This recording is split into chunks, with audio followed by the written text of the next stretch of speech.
Hello friends, আজ আমি আপনাদের সাথে ম্যাঙ্গো সন্দেশের রেসিপি শেয়ার করব। দেখে নেওয়া যাক আজকের রেসিপি। মিক্সিং জারের মধ্যে দিয়ে দিচ্ছি 200 গ্রাম পরিমাণ ছানা। আম টুকরো করে নিয়েছি, সেটাও দিয়ে দেবো এর সাথে।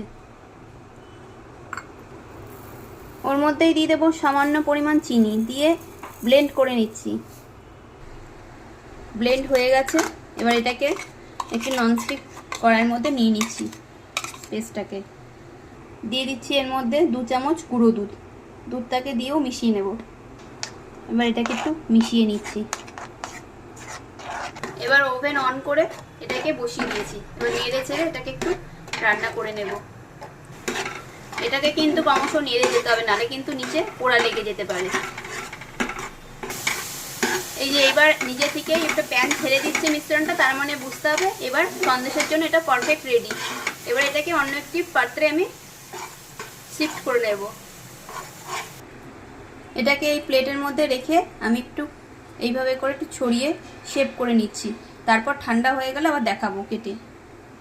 এই যে একটি শেপার দিয়ে আমি এটাকে একটু এরকম শেপ দিয়ে নিচ্ছি। এটাকে আমি এই শেপারটা দিয়ে কেটে নিচ্ছি।